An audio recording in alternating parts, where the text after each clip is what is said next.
can't be saying my team about another team and we're going to blow up your chest. My parents pay taxes in that state. He was talking about the difference between Florida rich and New York rich. And he was like, I will be in like Saratoga for the summer and meet somebody who's like, my family invented peanut butter.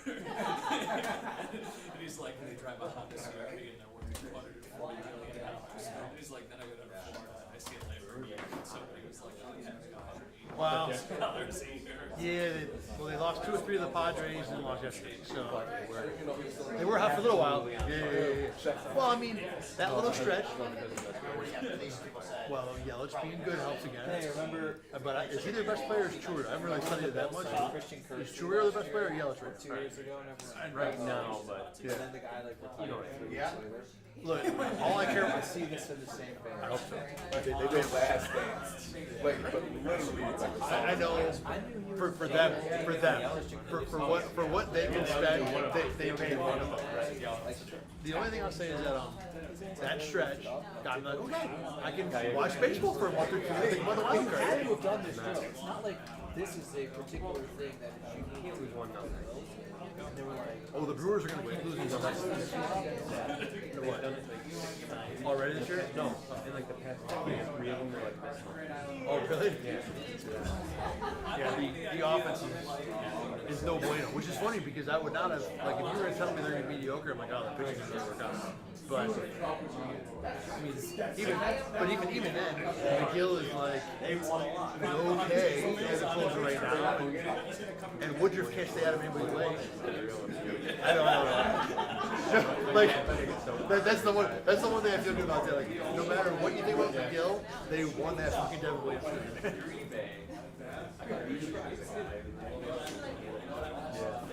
you have a shot off each other. Do you want to take? But I mean,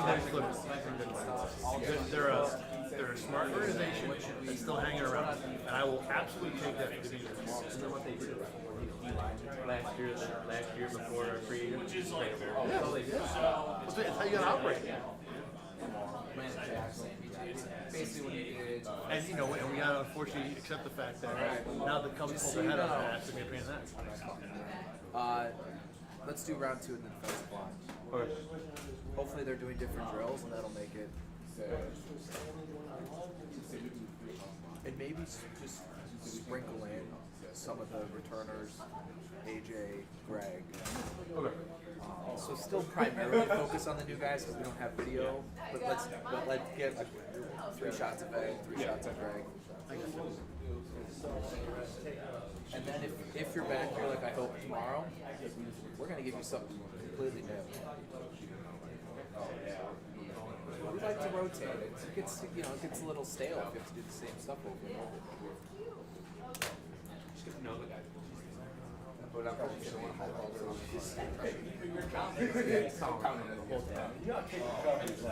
Got on Cook watch. Great. I'm gonna be like, I'm shooting James Cook. You start circling him like one of those like. It'll be like what I do for every introductory press conference. Everyone's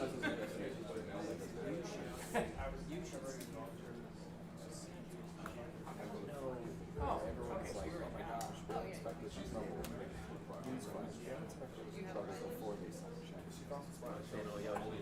Oh, yeah. My prediction is I've been studying on People learn that easy. Treason's meeting up. That's pretty much what happened even on The question is, checked out, Treason house. Correct. That was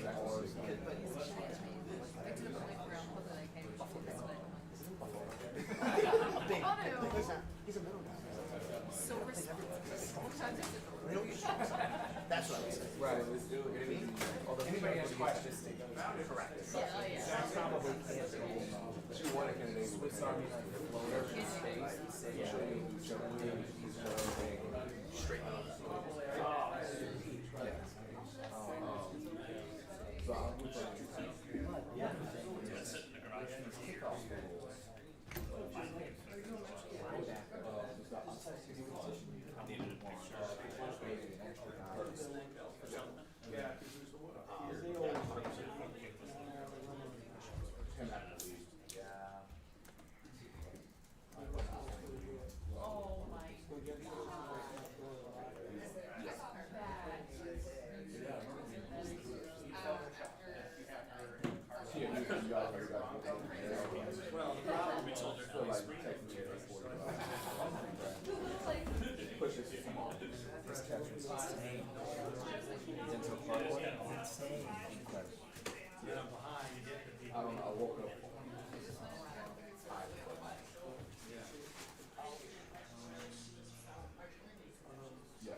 What's up? How are you? Just making the rounds out here now. I spotted you first. I'm speaking out the background. I love you guys. I love you all, man.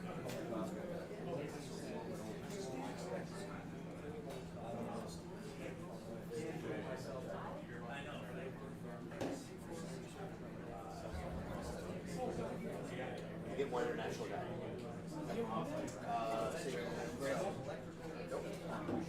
Yeah, great. Yep. No, Clayton. I know, I just have this Clayton. Clayton, yes. This was my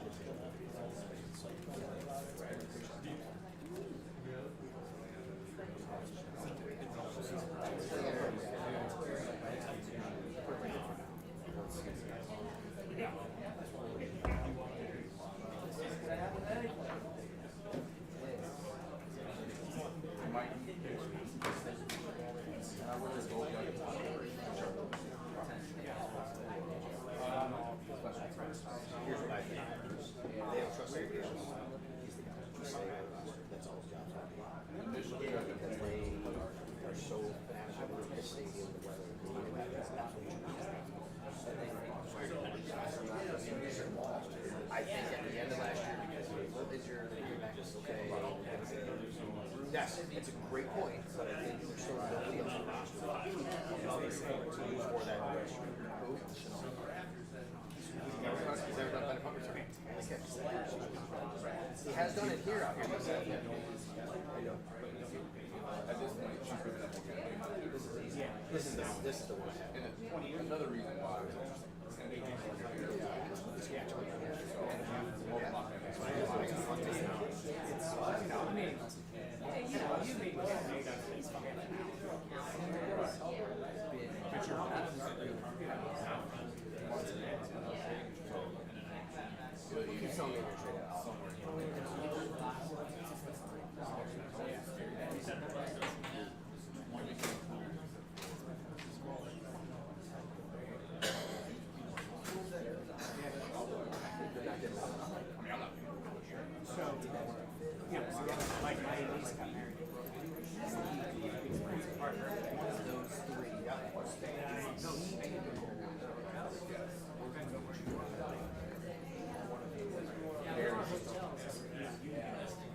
Yeah, they only keep going. And here's what I saw.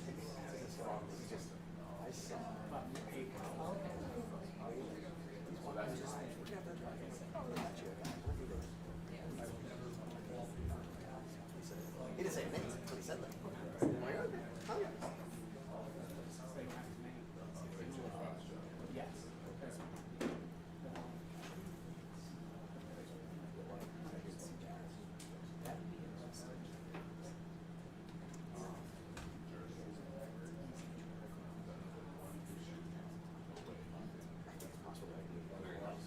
I think financially, I think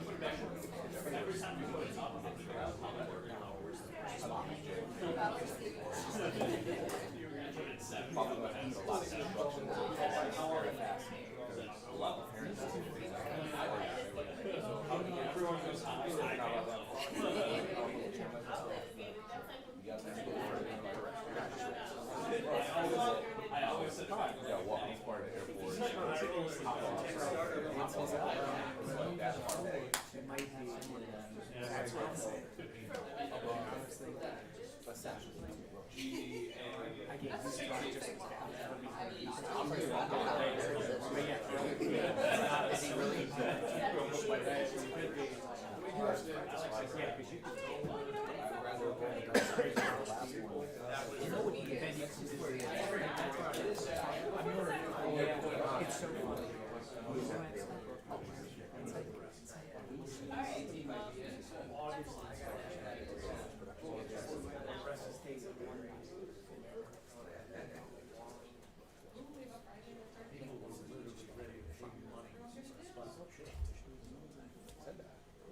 That was last year.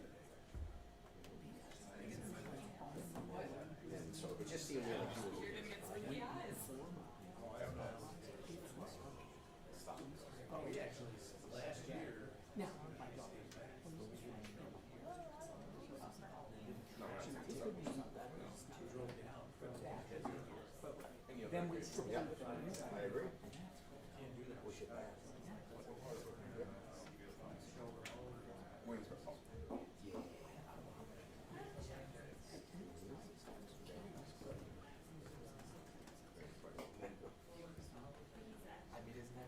I know. Like, would you be totally stunned? No, of course not. Talk about things you don't feel like doing. On the phone, right? So last year, because I have 6 people. That's zero. Because that's him. That's what happens.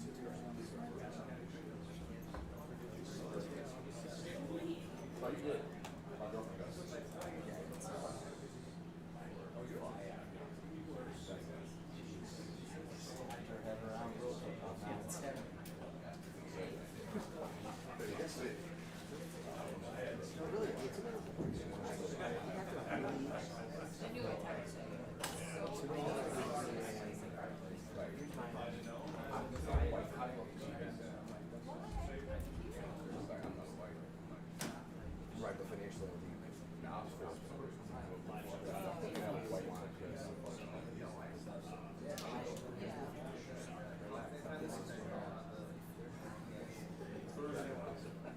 That definitely.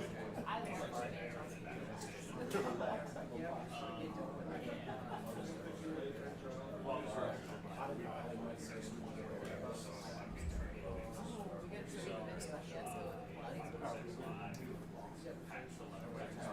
We just did. We pretended like we weren't very good at it. Just Yeah. It's a good call, Mike. I don't know why we hadn't thought of that. that's it. It's all Just for content.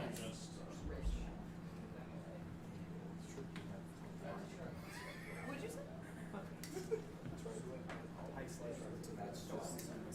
yep.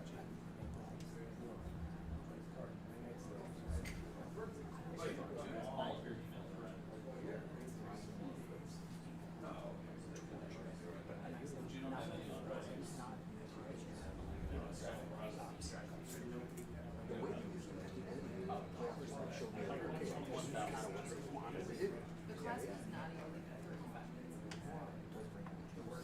I've been there, like. Usually they're like, Yes, yes. but wasn't there reformers? There was like machines. I think we did.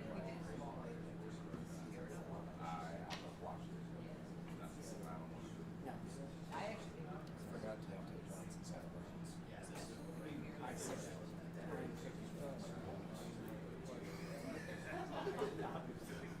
I'm highly.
They qualify for Saturday morning. All right, hope everyone's doing well. Good to see everyone back again. Start of our mini camp, 3 days of mini camp here. Everyone's in attendance. James Cook, I know that'll be a question, so I'll just get out in front of it. So he will practice as far as I know at this point. So I really appreciate him being here. And the other guys that will not practice due to injury at this point at least are KJ Hamler, Taryn Johnson, Cam Lewis, Connor McGovern, Joey Bosa, Balin Spector, Cole Bishop, and DeMar Hamlin. So all are in kind of different situations as it relates to coming off injury, back from maybe a surgery or a recent tweak here. So Shaq Thompson, we added Shaq, as you guys know, and Shaq will be out there, but is not going to participate in practice in full fashion. He'll be limited at best. So he's coming off of an injury.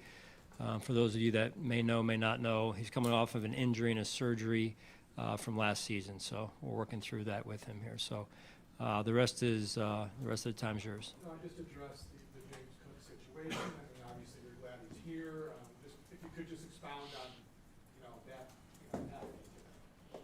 Well, I credit James.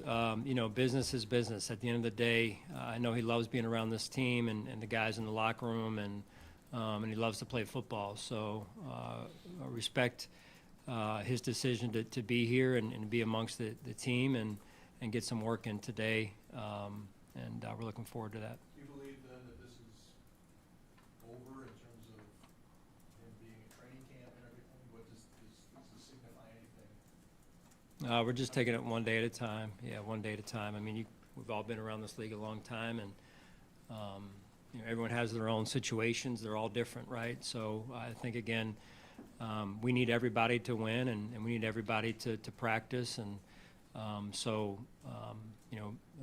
we expect James to be there and be there on time, but also understand his situation. Hey, Sean, on all the guys not working this week, are there any concerns about them being ready for the start of camp? Not at this point, to my knowledge, and what Nate has shared with me. So, things come up between hopefully not, but they do come up usually, over the course of that summer break, and so part of it is you get tweak here or tweak there, and the players and taking ownership of make sure they communicate to our training staff so that even the smallest things that we can get out in front of them.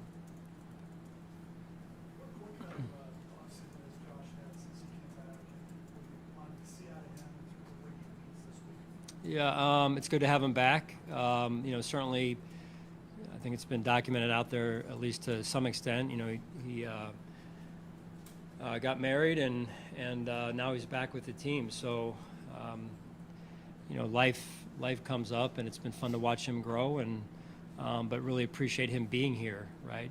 Because this is his team. He is our unquestioned leader and leader of the team. And what he does is first and foremost lead by example. So. Yesterday even he was first one in our meetings that we had with the players, just in terms of the physical process. He was one of the first in line, and which I thought was really impressive, right, based on his events of late. So. How have you seen Josh grow and handle himself in light of the limelight and the attention, be it the Madden cover or the contract he signed, or getting married to a high-profile actor and things like that? How have you seen him adapt that way and being himself? Yeah, I think and this is what is, I think, really been fun to watch and really good for our community and our fan base is they have a player like Josh that they can cheer for, and he makes amazing plays, and he continues to grow as a quarterback on the field. Just as amazing, though, is who he is as a person, right? The family he comes from, who he continues to become as a young man, and what I've seen is this truly genuine, authentic person who, yes, is in the limelight, yes, is one of the top players in our league, and maybe the top player in the NFL, but he is so authentic, so down to earth, so relatable. I think that's really the connection and the cool piece about Josh is because he is who he is, in the ways that he is who he is, he's able to have that connection in our community. And again, it's genuine, it's authentic. And just again, watching him out in the walkthrough today a few minutes ago, I guess you would say you would never have guessed that he just experienced what he experienced, right? So an unbelievable ability to connect, unbelievable ability to stay true to himself and where he comes from and who he is. Was it June 10th? Yes. Yeah. How much, what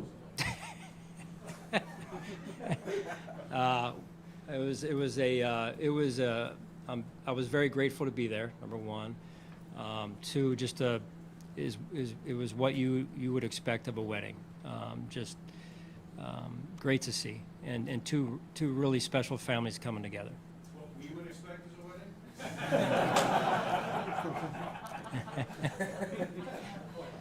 Next.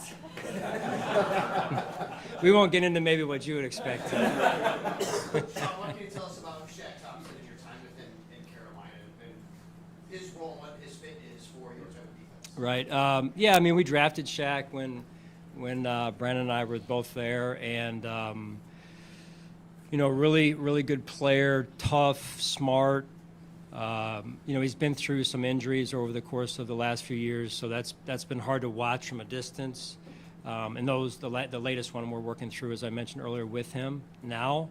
But when you talk about a player that can play more than one position, you talk about a player that can help create a certain toughness or bring a certain toughness with him, nastiness to a defense, to a team. He's all about the right stuff as a player and a person. Tre'Davious was asked last week about guiding Max into this new phase of his career at the professional level. How have you seen him begin to mentor the rookie?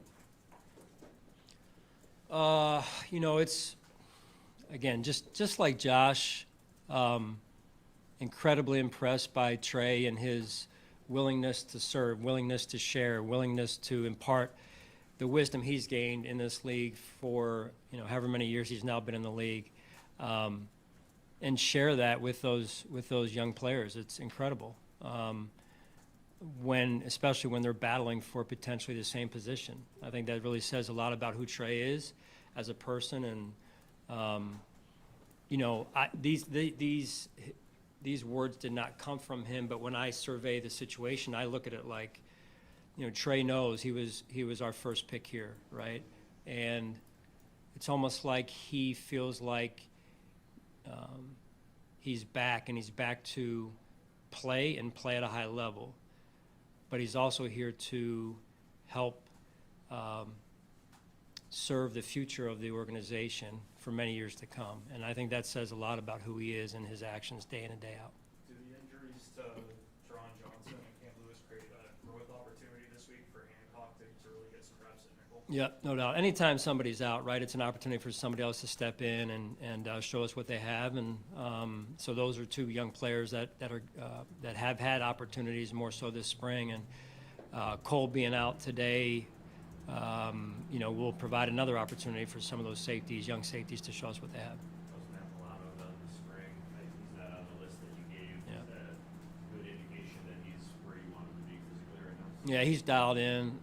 Physically, he looks really good, and he's just really trying to have a good off season. I think it's been the first in 1 or 2 years now where he hasn't been having to rehab necessarily. So, but Matt's always working on things, always working on his body, making sure he is in prime condition come training camp.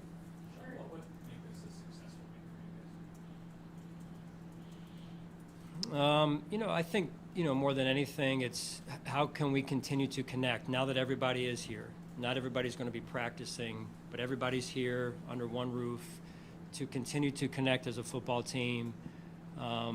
Just adding, say, for example, Shaq in the last 24 hours, right, is how does he integrate into who we are? The connections that he makes in that locker room, that they make with him. Doing that now, I believe, is important. That we get started, going into training camp. That's a big piece of us this spring. That's going to have to continue in training camp. The connectedness of our team, and then the techniques and the scheme and the playbook and introducing these guys that way. And then there's this other piece over here, which was already asked about, with who's not practicing and making sure that we can stay as healthy as possible this time of year and then through that break. So I know it's not just the next 3 days, including today, but over the summer break. We call it a break, but the players know it's time to ramp up as they head into training camp. How have you seen that new defensive line group, the guys that you brought in, kind of meld with the guys you already Yeah, really, really excited about those young guys. You know, and it's not just them; they're integrating into a veteran group in some ways, and some of the newer players are actually veterans as well. So, kind of hitting it from 3 different angles, and been fun to watch those guys work and work with the coaches and work on their techniques. And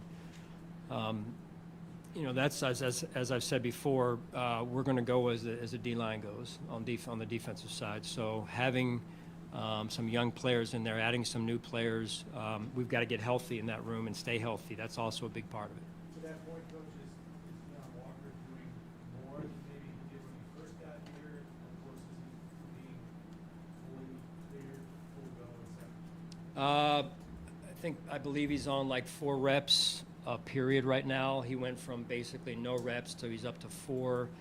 He'll graduate to 5 in the next day or two, and then we head into the summertime with the intent of training camp picking up where we left off at least. So yeah, he's come from a long ways away, and credit to him, credit to our training staff, and now we're in a position where he can start to rep and get more and more run.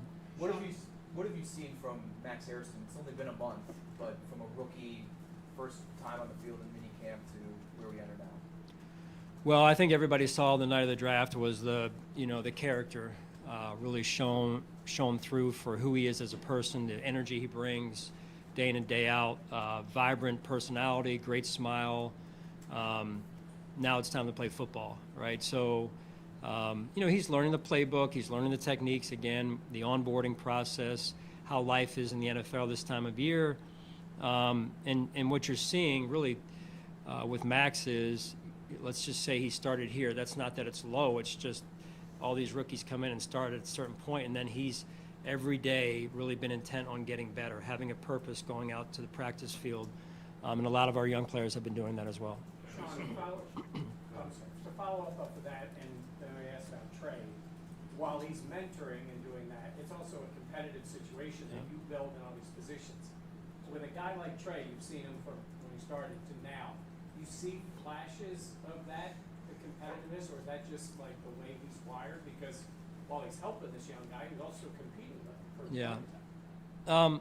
That is some of the uniqueness of this business. Is such a results-driven business, such a transactional business. Unfortunately, in a lot of ways, it is what it is, right?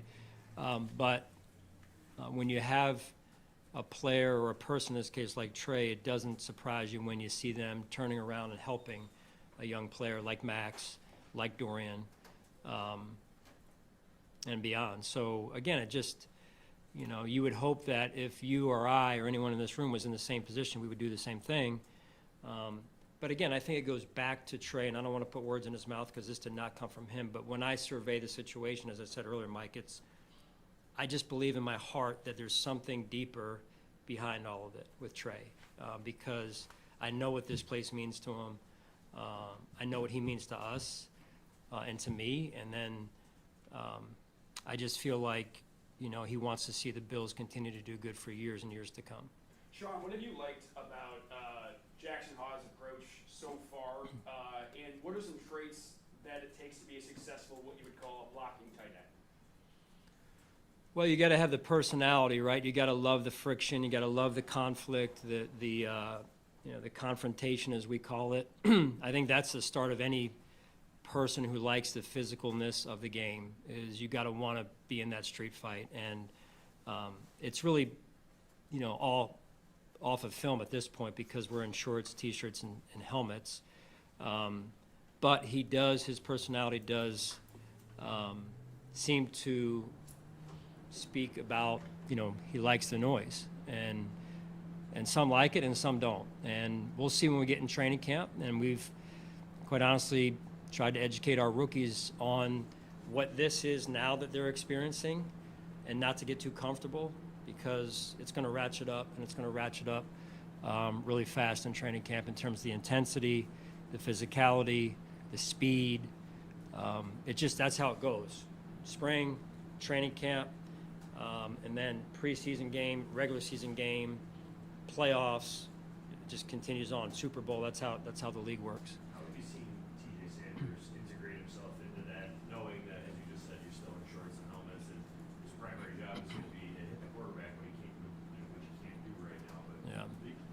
rest of it, how has he integrated himself? In terms of the kind of the intangibles over here, yeah, he's done a really good job. He and Dion kind of pal around a little bit together. They met somewhere along the line, maybe in the Senior Bowl. So, yeah, it's been fun to watch those guys. You know, you feel like you're trying to educate them in more ways than one, right? On the grass in terms of the scheme, the techniques, but also in terms of habits off the field that lead to winning, right? Lead to successful careers and trying to help a football team. So we're going to play a lot of young guys on defense. That's the way I see it right now, at least. There's going to be some youth to our defense, and we're going to be counting on a number of those guys to step up for us.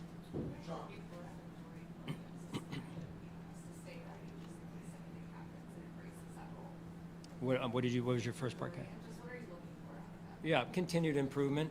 We know who he is, and you talk about physicality. I mean, he's as physical as there is on our football team. He loves the noise. He loves contact. Now it's continued to grow in playing the position, right? And linebacker's a tough position when you're back at the third level of the defense, safety in particular. The game slows down a little bit. But when you're up closer to the line of scrimmage, the game moves faster and faster because of the indicators, the triggers. So the ability to process, you got to be able to process quickly, and add up 1 + 1. And he's really grown in that area, and I think he's closing that gap every day. Sean, I don't think we'll talk to you the rest of this week. So what's the message you generally give after this period to the guys as they leave before they come back to camp, especially the young guys, on how to kind of create that space of being ready, but also taking time? Well, we talked a lot with the veterans yesterday through their physical process as they met with our docs, and just overall checking in with them. There's guys who have already built their routines through years and years of going through it, and then there's the second and third year players who still need a little bit of, hey, hand on the back. Are we good? You've got a good plan. What's your plan? Now go execute it. And then for the rookies, it's really starting from ground zero and saying, hey, this 5-week stretch. What is your plan? What do you have in mind? How much are you traveling? Where are you going to be? Because they don't know, right? And I think the best teacher is their teammates. So veteran players at their position who have been through what they're going through. And the truth is that it's no matter how hard you work, it's hard to be ready for something you've never experienced before. So that veteran leadership and the way that those guys are sharing their wisdom with our young players is a big help. And you can certainly, it's like this time of year, you can't win a world championship this time of year, but you can certainly lose it. And so in the same way with a young player, now's their time to put themselves into position. Are you going to be able to be fully ready? It's just really hard, right? But at the end of the day, you can certainly take yourself out of position fast if you don't work, if you don't have a plan this time of year, you don't execute the plan. Sean, can you compare where you were heading into your first OTAs or mini camp in 2017 to now? You were just talking about that umbrella of the OTAs and everything kind of, I don't want to say running itself, but Yeah. compared to the micromanager maybe, how's it different? Where I was Yeah. then? The whole program. Yeah, well, I had more hair then, I think, maybe a strand or two. No, I remember him just physically. I think we had torn up the practice fields, and we were forced to, I believe, practice inside or over at the stadium, which I thought was great, getting our players over there. And, it's just when you come in the first year, you got a lot of things that you want to get done. And you've got to pick your spots on what's actually realistic to get done and what isn't, what you can kind of get done in the days and weeks and months and years ahead. But, I think more than anything, it was just trying to get us all on the same page and get the right people here and then, create a culture that leads to winning, the habits that lead to winning. We ask you a lot about, what players need to do this week or what they need to do over the next couple months. What do you want to see from coaches? You've still got a lot of really young coaches on your staff, and they have experience, but what do you want to see from them during this point of the season? Yeah, well, just as much as the players that we're teaching them that they have to learn, we as coaches have to learn. The minute you stop learning is the minute things go south. So you've got to be a constant growth-minded individual and be curious about things, be curious of the other side of the ball, be curious on our side of the ball and the side of the ball that you're currently working on, and continue to hunt information, continue to hunt knowledge, and not be afraid to ask questions. So just with all of those guys, I mean, they have their own goals, and you know, we talk from time to time, but I think the biggest thing is that they've all, I think we've had a great off season. The coaches have worked extremely hard. What I've already seen with these young players, you can tell that they're great teachers, our coaching staff. They know how to develop young players. They also know how to welcome older veteran players who have been on other teams. And I mean, that's called the melting pot of a team, is when you can take what you have and get it to come together just right. And so that's what we're tasked with at this point, heading into training camp. And but I've been very impressed with the coaching staff and the way that not only they've done what I just said, but also they've worked together and been collaborative in that way. Joe, 2 more, please. How does your approach to change going in with some of the younger guys that you're talking about? Usually you lean a lot on veterans. With the younger players? Yeah, man, no, we've always wanted to lean on young guys. Young guys play like anybody else. I've said this before. Young guys, old guys. It does not matter. It's who earns the right to play. Bottom line. So it's not that Sean McDermott has not played a young guy because he's been intentionally trying to keep a young guy over here. It is who earns the job. Because I'm not going to put a young guy out there or an old guy out there if their teammates don't trust them. Bottom line. So that's how we do it. 9 years of doing it. It ain't going to change. Board orders before a Bills game, or your personal goal? Yeah, no, I'm happy for those girls. It's been great to watch them. You know, as a dad, you're emotional about it. You watch them have success. It's fun, you know, watching these kids grow up. Harry's been there at the games, and really appreciate him and all the coverage he's had of the team. And you know, you're watching your kids work hard. You're watching a team work hard and reap the dividends of their hard work. So, you know, it makes you emotional watching it unfold. Good, thank you.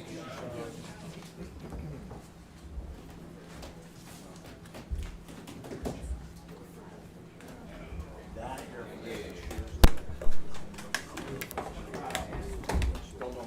Man, it's nervous over here.